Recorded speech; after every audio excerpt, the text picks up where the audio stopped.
நான் எல்லாமே கரெக்ட்டா பண்றேன். ஆனா, இந்த பாக்ஸ் ஃபோல்டிங் மட்டும் ப்ராப்பராவே வரமாட்டேங்குதே. ஒவ்வொரு டைமும் ஒவ்வொரு மாதிரி ஷேப்ல வருதுன்னு ஃபீல் பண்றீங்களா? இதனால எனக்கு சாரி ப்ரீ ப்ளீட் பண்றதுக்கே எனக்கு பிடிக்கல அப்படின்னு சொன்னீங்கன்னா, இந்த வீடியோவ கடைசி வரைக்கும் ஸ்கிப் பண்ணாம பாருங்க. இதுல 2 மினிட்ஸ்ல சூப்பரா சிம்பிளான மெத்தட்ல பாக்ஸ் ஃபோல்டிங் ஸ்கொயர் டைப்ல எப்படி வந்து ஃபோல்ட் பண்ணலான்னு சொல்லி பார்க்கலாம். அதுக்கு முன்னாடி நம்ம சேனல சப்ஸ்கிரைப் பண்ணாதவங்க சப்ஸ்கிரைப் பண்ணிக்கோங்க. நம்மளோட கிளையண்ட் ஒருத்தவங்க சாரி இது. ப்ரீ ப்ளீட் பண்ணுறதுக்காக வந்த சாரி. ஸோ ரொம்ப சூப்பரா, ரொம்ப அழகான ஒரு கலர். இந்த கலர் பார்த்தீங்கன்னா, எல்லாருக்குமே சூட் ஆகும். டார்க் ஷேட்ல இருக்கவங்க, ஃபேரா இருக்கவங்க எல்லாருக்குமே ரொம்ப செம்ம ரிச் லுக் குடுக்கும். ஸோ நான் இந்த சாரி வந்து இன்னைக்கு எப்படி வந்து ப்ரீ ப்ளீட் பண்ணி, பாக்ஸ் ஃபோல்ட் வந்து சிம்பிளான மெத்தட்ல எப்படி பண்ணலான்னு சொல்லி நான் உங்களுக்கு சொல்லப் போறேன். இப்ப வந்து பல்லு ப்ளீட் போர்ஷன். இது வந்து நார்மலா ஹேண்ட் யூஸ் மெத்தட் தான் நான் எடுக்க போறேன். ஸோ எடுத்து இந்த போர்ஷன் பார்த்தீங்கன்னா, இப்ப நீங்க பிகினர் ஸ்டேஜ்ல இருந்தீங்கன்னா, நம்ம எப்படி எடுக்கணும்னு தெரியாது இல்லையா? நம்ம எந்த மாதிரி எடுக்கணும், மெஷர்மென்ட் எப்படி எடுக்கணும் அப்படிங்கிறது தெரியாதனால, நீங்க நம்மளோட சேனல விசிட் பண்ணி பாருங்க. அதுல வந்து நம்ம வீடியோஸ் நெறைய போட்டிருக்கோம். எப்படி வந்து செல்ஃபா நம்மளுக்கு சாரி ப்ரீ ப்ளீட் அப்போ மெஷர்மென்ட் எப்படி எடுக்கணும், நம்ம கஸ்டமர்ட்ட எப்படி கேட்கணுங்கிற டீட்டெயிலோட நெறைய வீடியோஸ் இருக்கு.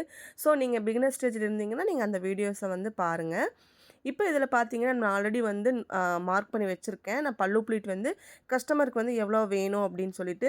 ஸோ நான் பல்லு pleat and center pleat and front pleat எல்லாமே வந்து நான் வந்து டைரக்ட்டா எடுக்க ஆரம்பிச்சுட்டேன். ஏன்னா இந்த வீடியோ பொறுத்தளவுக்கு நான் வந்து பாக்ஸ் ஃபோல்டிங் உங்களுக்கு எப்படி ப்ராப்பரா நீட்டா வந்து பண்ணலாம் அப்படிங்கிறது சொல்றதுனால, இந்த போர்ஷன் வந்து பார்த்தீங்கன்னா, ஜஸ்ட் உங்களுக்கு வந்து காட்டுறதுக்காக மட்டும் நான் வந்து எடுக்கிறேன். எங்கிட்ட ஆஃப்லைன் கிளாஸஸா இருக்கட்டும், இல்ல ஆன்லைன் கிளாஸஸா இருக்கட்டும் வர ஸ்டூடெண்ட் வந்து அ என்ன கேட்பாங்கன்னா, இந்த பாக்ஸ் ஃபோல்டிங் வந்து ஒரே மாதிரி மடிக்க வரணும். ஏன்னா ஒரு டைம் வந்து ஸ்கொயர் டைப்ல வருதுங்க சிஸ்டர். இன்னொரு டைம் வந்து ரெக்டாங்குலர் ஷேப்ல வருது. ஒவ்வொரு டைம் ஒவ்வொரு மாதிரி ஷேப்ல வருதுங்க. எனக்கு இதனாலேயே வந்து திருப்ப திருப்ப வந்து ஒரே ஒர்க் வந்து பண்ற மாதிரி இருக்குது அப்படின்னு சொல்லி கேட்பாங்க. ஸோ இந்த மாதிரி உங்களுக்கு அந்த மாதிரி டவுட் இருக்கு இல்லைங்களா? நம்ம ஒவ்வொரு டைமும் ஒவ்வொரு மாதிரி நம்ம வந்து ஃபோல்ட் பண்ணோம்னா, அது வந்து ஒரு ஒரு ப்ரொஃபஷ்னலா இருக்காது. ஒரு பர்ஃபெக்ஷனும் இருக்காது. ஸோ நம்ம வந்து பண்ற ஒர்க் வந்து ஒரு டைம் நீங்க எந்த மாதிரி ஃபோல்ட் பண்றீங்களோ, ப்ராப்பரா அதே மாதிரி நீங்க ஃபோல்ட் பண்ணிட்டீங்கன்னா, நீங்க வந்து பேக்கிங் போர்ஷனுக்கு வந்தோம்னு வச்சுக்கோங்களேன். நீங்க வந்து ஒரு பேக் பண்ணி குடுப்பீங்க இல்லையா? ஒரு டெலிவரி நீங்க குடுக்குறப்போ, ஒரே மாதிரி இருக்கும். அதே மாதிரி நீங்க வந்து பேக் பண்ற பாலிபேக் பேக் மெஷர்மென்ட்டு ஒரே மாதிரி மெஷர்மென்ட்ல நீங்க வந்து ஹோல்சேல்ல வந்து பர்ச்சேஸ் பண்ணி வாங்கிக்கலாம். அடுத்தது வந்து பார்த்தீங்கன்னா, இந்த ஃபோல்டிங் பொறுத்தளவுக்கு, இந்த மாதிரி ஷேப்ல தான் இருக்கணும். இப்படி தான் ஃபோல்ட் பண்ணணுங்கிற ரெஸ்ட்ரிக்ஷன் கிடையாது. இப்ப நான் ஒரு விஷயத்த உங்களுக்கு சொல்லிக் குடுக்குறேன் அப்படின்னா, நீங்க வந்து ட்ரை பண்ணி பாருங்க. அதுக்கப்புறம் நீங்க வந்து அடுத்தது வந்து நீங்க உங்களுக்கு அது வருதான்னு பாருங்க. அதுக்கப்புறம் நீங்க அத வந்து ட்ரை பண்ணி பாருங்க. நெக்ஸ்ட் வந்து அது வந்து வேற எந்த மாதிரி வந்து ஃபோல்ட் பண்ணா நல்லாருக்குன்னு சொல்லி, நீங்க வந்து அடுத்த ஸ்டேஜுக்கு போகணும். ஸோ நம்ம நம்ம அ தீர்மானிக்கிறது தாங்க ஒவ்வொரு விஷயமுமே. இன்னொருத்தவங்க சொல்லி நம்ம அதே மாதிரி அவங்க பண்றாங்க, அது மாரி நம்மளும் பண்ணுவோம்னு நெனச்சு வரல அப்டின்னா, நம்ம அதுக்காக வந்து ஐயோ! அப்டின்ட்டு உட்காந்துரக்கூடாது. அது மேட்டரே கிடையாதுங்க. அவங்கவங்க ஒவ்வொருத்தவங்களுக்கும் ஒவ்வொரு ஸ்டைல் இருக்கும். ஸோ உங்களுக்குன்னு ஒரு ஸ்டைல் உருவாக்குங்க. ஓகே இந்த மாரி வந்துருச்சுன்னா ஓகே. இல்ல வரலைன்னா அடுத்த ஸ்டெப் என்ன? அப்படின்னு நீங்க அப்படிதான் நீங்க பண்ணணுமே ஒழிய, ஒரு யூடியூபர் ஒருத்தவங்க பண்ணியிருக்காங்க, நம்மளும் அதே மாரி ஃபோல்ட் பண்றப்ப வரல அப்படின்னு சொல்லி நீங்க பண்ணக்கூடாது. இப்ப நம்ம சேனல்ல பார்த்தீங்கன்னா, நம்ம வந்து பாக்ஸ் ஃபோல்டிங்கே வந்து சென்டர் டைப்ல பண்ணுவேன். சைடு ஃபோல்டிங் பண்ணுவேன். ரெக்டாங்குலர் ஷேப்ல பண்ணுவேன். ஆ பாக்ஸ் ஃபோல்டிங்கே வந்து ஒரு டைம் வந்து முந்தான பார்ட் வந்து டைரக்ட்டா ஃப்ரண்ட்ல போட்டு பண்ணுவோம். இன்னொரு டைம் வந்து முந்தான பார்ட்டு ஆப்போசிட் டைரக்ஷன்ல போட்டு பண்ணலாம். ஸோ நெறைய விதமா பண்ற மெத்தட் இருக்கு. ஸோ அதில எது நம்மளுக்கு கன்வீனியன்ட்டா இருக்குதோ, அதை நம்ம சூஸ் பண்ணிக்கணும். ஓகேங்களா? இல்ல ஒவ்வொரு டைம் வந்து நம்மளுக்கு செய்யறக்கு போர் அடிக்குது. ஒரே மாதிரி ஃபோல்ட் பண்ணிட்டு இருந்தாலும், லைட்டா லிட்டில் பிட் போர் அடிக்கிற மாரி இருந்தா, இன்னொரு ஸ்டைல் மாத்தணும். ஸோ அப்படித்தான் நம்மளோட விருப்பத்துக்கு தகுந்த மாதிரி தான் மாத்தணுமே ஒழிய, இன்னொருத்தவங்க பண்றாங்க அதே மாதிரி ஷேப்பு, அதே மாதிரி மெஷர்மென்ட் அப்படிலாம் ரூல்ஸ் கிடையாதுங்க.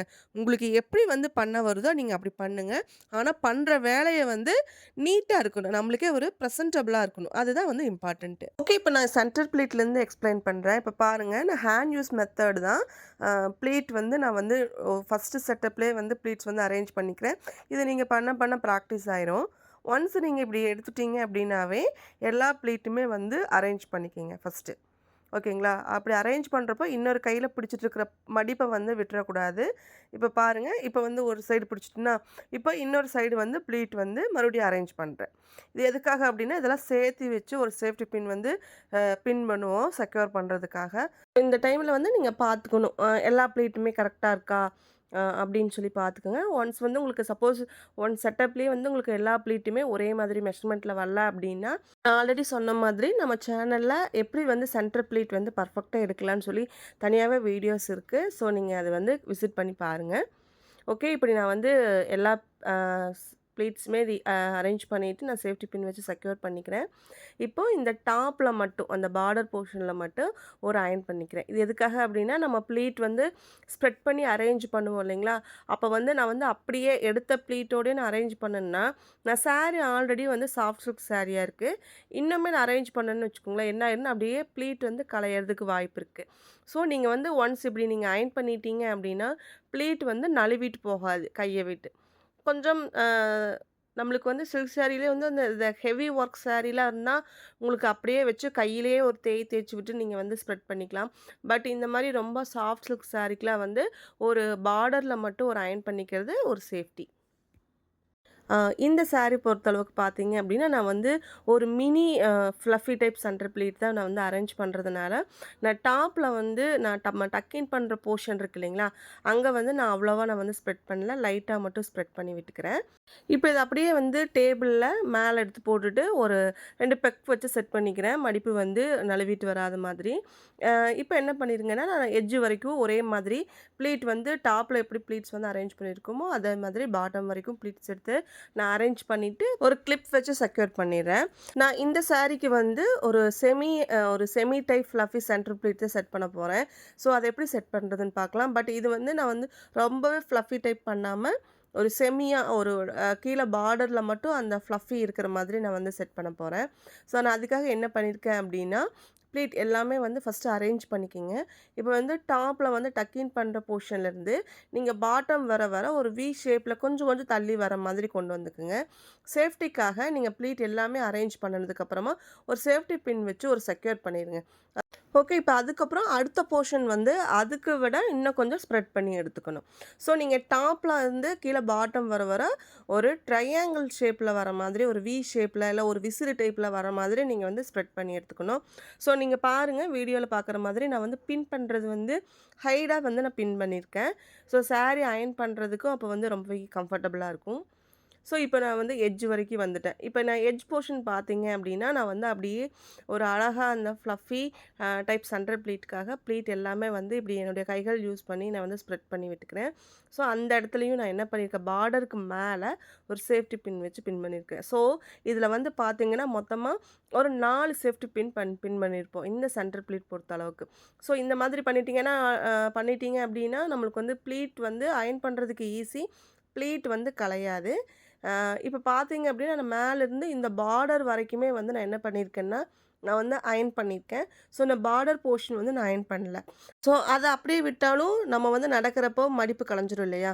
ஸோ, நீங்க இப்ப வீடியோல பார்க்குற மாதிரி அதனோட கீழ பாட்டம் போர்ஷன்ல அந்த 2 ப்ளீட்டு ஜாயிண்ட் ஆகுற ஒரு இடம் இருக்கு இல்லைங்களா? ஸோ, அந்த இடத்துல நீங்க வந்து அயர்ன் பாக்ஸ் யூஸ் பண்ணி நீங்க வந்து அயர்ன் பண்ணிக்கணும். ஸோ, இந்த மாதிரி பண்றப்ப என்ன ஆகும்னா, உங்களுக்கு டாப்ல பார்த்தா அந்த ஃப்ளஃபி டைப் இருக்கும். உள்ள வந்து ப்ளீட் வந்து கலையாது. ஸோ, நீங்க ஆப்போசிட் டைரக்ஷன்ல திருப்பி போட்டு அயர்ன் பண்ணாலும் இதே மாதிரி வந்து லைட்டா ஒரு அயர்ன் பண்ணி எடுத்துக்கோங்க. அவ்வளோதான். இந்த போர்ஷன் எல்லாம் முடிஞ்சிருச்சு அப்டின்னாவே, நம்ம பாக்ஸ் ஃபோல்டிங் பண்றது ரொம்ப ஈஸி. இப்போ ஃபர்ஸ்ட் ஸ்டெப் பார்த்தீங்க அப்டின்னா, நீங்க எப்படி வந்து நம்ம சென்டர் ப்ளீட் அயர்ன் பண்ணியிருக்கோம் இல்லையா? அப்படி அயர்ன் பண்ணியிருக்கீங்களோ, அப்படியே வச்சுட்டு சாரி வந்து பேக் சைடு திருப்பி போட்டுறணும். ஓகேங்களா? திருப்பி போட்டுட்டு, இப்போ நம்ம உள்ள சொருகுற பகுதி இருக்கு இல்லைங்களா? அதை எடுத்து ஒரு டைமு உங்களுக்கு முன்னாடி உங்க கிட்ட கொண்டு வர மாதிரி ஃபோல்ட் பண்ணிட்டு, இன்னொரு டைமு அதையவே எடுத்து ஒரு 2 ஃபோல்ட் வர மாதிரி ஃபோல்ட் பண்ணிக்கிங்க. ஸோ, நீங்க இப்ப பார்க்கறது வந்து மொத்தமா 3 ஃபோல்ட் இருக்கிற மாதிரி இருக்கும். ஸோ, இது வந்து இந்த போர்ஷன் தான் வந்து நம்ம எவ்வளோ தூரம் அது வந்து பாக்ஸ் ஃபோல்டிங்கில ஸ்கொயர் டைப்பில வருதா? இல்ல வந்து ஒரு ரெக்டாங்குலர் ஷேப்ல செவ்வக வடிவமா வருதா? அப்படிங்கிறத தீர்மானிக்க போறது. ஸோ இந்த போர்ஷன் வந்து நீங்க கரெக்ட்டா ஃபோல்ட் பண்ணிட்டீங்க அப்படின்னா, அதுக்கு அடுத்தது நம்ம வந்து இந்த முந்தான போர்ஷன் இருக்கு இல்லைங்களா? அத எடுத்து அப்படியே ஃப்ரண்ட்ல கொண்டு வாங்க. நீங்க இப்படி ஃப்ரண்ட்ல கொண்டு வரப்ப என்ன ஆகும்னா, இந்த ஷோல்டர்ல பாயிண்ட்ல ஒரு பின் பண்ணியிருக்கோம்ல, ஸோ நான் இப்ப ஏரோல காமிக்கிறேன். இப்ப இது வந்து நம்ம 3 ஃபோல்டா மடிச்சிருக்கோம்ல, அந்த லேயர் மேல வச்சுட்டு, மீதி மீதி இருக்கிற பார்ட்ஸ் எல்லாமே வந்து அரேஞ்ச் பண்ணிக்கிங்க. ஓகே, இப்ப அரேஞ்ச் பண்ணதுக்கு அப்புறமா, நம்மளுக்கு எவ்வளோ தூரம் வந்து ஃப்ரண்ட்ல வந்து கொண்டு வரணுமோ, அவ்வளோ தூரம் நான் வந்து ஃப்ரண்ட்ல வந்து கொண்டு வந்துட்டேன். ஸோ, அதுக்கப்புறம் இருக்கிற போர்ஷன் எல்லாமே வந்து பார்த்தீங்கன்னா, மறுபடியும் அரேஞ்ச் பண்ணணும். ஸோ, இந்த மாதிரி பண்றப்போ, சில பேருக்கு இருக்கிற டவுட் என்னன்னு பார்த்தீங்கன்னா, நம்ம இத அப்படியே ஃபோல்ட் பண்ணிட்டோம்னா, ரொம்ப இன்னும் கசகசன்னு இருக்காதா அப்படின்னு. ஸோ, இந்த போர்ஷன் வரைக்கும் அப்படி தான் நம்ம வந்து என்ன பண்ணுவோம்னா, நம்மளுக்கு விசிபிளா காட்டுற ஒரு போர்ஷன். அதுக்கப்புறம் இந்த மாரி ஃபோல்ட் பண்ற விதம் இருக்கு பார்த்தீங்களா, அது வந்து நம்மளுக்கு பேக் சைடு போறதுனால, உங்களுக்கு வந்து ஃபோல்ட் பண்றப்போ ரொம்ப ஆக்வர்டா, அசிங்கமா இருக்காது. கசகசன்னு இருக்காது.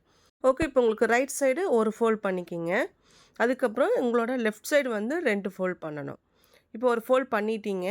இப்போ வந்து 2வது வந்துட்டு இப்போ உங்களோட லெஃப்ட் சைடு ஒரு ஃபோல்ட் கரெக்ட்டா பண்ணிட்டு, 3 இன்னொரு ஃபோல்ட் அப்படியே தூக்கி மேல வந்து போட்டு விட்டுருங்க. அவ்வளோதான். இப்படி பண்றப்ப வந்து கரெக்ட்டா வருமா? ஒரே டைப்ல வராது. கொஞ்சம் எச்சு மிச்சம் வந்ததுன்னா, கொஞ்சம் வந்து என்ன பண்ணீங்க, அட்ஜஸ்ட் பண்ணி இந்த மாரி அட்ஜஸ்ட் பண்ணி எடுத்துக்கங்க. ஓகே. இப்ப அத அப்படியே என்ன பண்ணிக்கிங்கன்னா, 2 கையில பிடிச்சுட்டு ஃப்ரண்ட்ல ஆப்போசிட் டைரக்ஷன்ல தூக்கி ஃப்ரண்ட்ல போட்டுக்குங்க. அவ்வளோதான். இது அப்படியே வந்து இந்த முந்தான போர்ஷன் இருக்கு இல்லைங்களா? பல்லு ப்ளீட் வந்து இப்படி ஃப்ரண்ட்ல கொண்டு வந்துட்டு, நான் என்ன பண்ணுவேன்னா, இப்படி 2, 3 ஃபோல்டா பண்ணிட்டு, உள்ள அப்படியே வந்து டக் இன் பண்ணி விட்டுருங்க. இந்த மாதிரி பண்றப்போ, ஃபர்ஸ்ட்டு யூஸ் என்னன்னு பார்த்தீங்கன்னா, நீங்க வந்து பாலிபேக் பேக் பண்றவங்களா இருந்ததுன்னா, ரொம்ப அட்ராக்ட்டா இருக்கும். ஆ சில பேர் என்ன பண்ணுவாங்கன்னா, உள்ள 2, 3 சுத்தி சுத்தி சாரி மேலேயே 2 சுத்தி சுத்தி ஒரு பின் பண்ணிருவாங்க. ஸோ, நம்ம வந்து இந்த மாதிரி பண்ணிட்டு ஒரு பேக் பண்றப்போ, ரொம்ப நீட்டான ஒரு லுக் குடுக்கும். ஓகே. இப்ப நம்ம ஃபைனலா பாலிபேக் பேக் பண்ணி ஃபினிஷ் பண்ணிரலாம். நீங்களும் இது மாரி ட்ரை பண்ணி பாருங்க. பாக்ஸ் ஃபோல்டிங் வந்து இந்த மாரி டைப்ல பண்ணீங்கன்னா, உங்களுக்கு வந்து டைம் சேவ் ஆகும். ரொம்பவே ஈஸியா இருக்கும். ஸோ, நீங்க ஒன்ஸ் இந்த மாரி சிம்பிளான மெத்தட்ல பழகிட்டீங்க அப்டின்னா, அதுக்கப்புறம் வந்து நீங்க ஆட்டோமேட்டிக்கா உங்களோட ஸ்டைல் எப்படியெல்லாம் ஃபோல்ட் பண்ணலாங்கிறத நீங்களே வந்து அ உருவாக்கிக்கலாம். நீங்களே வந்து கிரியேட் பண்ணிக்கலாம். அ ஸோ, உங்களுக்கு இந்த வீடியோ ரொம்பவே யூஸ்ஃபுல்லா இருந்திருக்குன்னு நெனைக்கிறேன். இந்த வீடியோ பிடிச்சிருந்துச்சுன்னா, லைக் பண்ணுங்க, சப்ஸ்கிரைப் பண்ணுங்க. உங்களோட கமெண்ட்ட கமெண்ட் பாக்ஸ்ல சொல்லுங்க. Thank you.